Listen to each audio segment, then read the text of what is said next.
কুরবানি ঈদের আগের দিন দেবীদের আমার একটা ব্যানার টাঙানো হয়েছিল।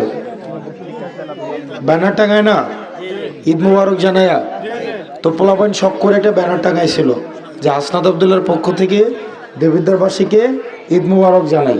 এরকম একটা ব্যানার আপনার হচ্ছে একদম নিউ মার্কেটের চত্বরে লাগানো হয়েছিল, বিলবোর্ড। কোরবানি ঈদের আগের দিন বিকালবেলা কিছু পোলাপাইন গিয়া ব্যানারটারে এমন কোবাইছে, মনে হইতেছে যে একটা মানুষ কোবাইতেছে। মানে যত ক্ষোভ আক্ষেপ যা আছে সব ব্যানারটার উপর দিয়ে গেছে। তো ব্যানারের উপর একটা মানুষের কত ক্ষোভ হইতে পারে চিন্তা করেন। মানে ব্যানারকে কোবাইছে একদম দিন দুপুরে। যারা ব্যানারটারে কোবাইছে এর মাঝখানে একজন মাদকের মামলা এখন জেলখানায় আছে। আর্মি কদিন আগে দৈরা হচ্ছে মাদক সহ ধরছে, ধরে এখন জেলখানায় নিছে। আর কিছু যারা ব্যানারটাকে কোবাইছিল, ভাগ্যের কি নির্মম পরিহাস, আল্লাহর কি বিচার দুনিয়ার মধ্যে, তারা এখন নির্বাচনী ক্যাম্পেইনে অংশগ্রহণই করতে পারে নাই।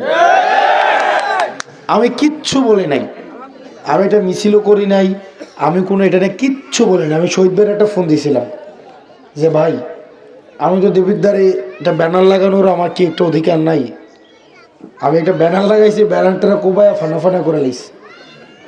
আমি বিএনপির বড় নেতার কাছে ফোন দিয়েছিলাম, আমি কি ভাই আমার একটা ব্যানার লাগাইতে, চুপ থাকো আল্লাহ দেখতেছে।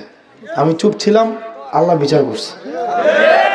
ঠিক একইভাবে গতকাল রসুলপুর ইউনিয়নে,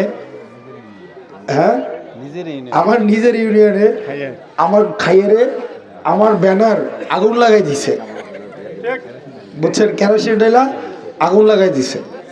আচ্ছা, ব্যানার পুরায়া কি আমাদের মানুষের সাথে যে আমাদের গণজোয়ার এটা থামাইতে পারবে? মানুষ ব্যানার দিয়ে কি, ব্যানার দিয়া পোড়ায়া পোস্টার ছিঁড়া আমাদের কর্মীদেরকে ভয় দেখায়া আমাদেরকে থামাই দিতে পারবে? আপনারা যারা ব্যানার পড়তেছেন, আপনারা যারা আমাদের কর্মীদেরকে মারতেছেন, বলকামতা 8 নম্বর ওয়ার্ডের আমাদের এক কর্মীরে গতকাল রাতের বেলা হচ্ছে আক্রমণ করছে। আপনারা দুনিয়াতে অনিষ্ট করবেন, আপনারা জমিনের উপরে বিশৃঙ্খলা করবেন, আপনাদের বিচার আল্লাহ করবে। আপনারা আমাদেরকে মজলুম বানাচ্ছেন, মজলুম আর আল্লাহর সাথে সরাসরি সম্পর্ক। মজলুম যখন আহ করে দুঃখ প্রকাশ করে, ওইটাই আল্লাহর দরবারে পৌঁছায় যায়। আপনাদের অভ্যাসবশত যেই ধরনের জালিমিপনা করছেন, এগুলার বিচার আল্লাহ আপনাদের জমিনে করবে এবং জনগণ জমিনে করবে ইনশাআল্লাহ।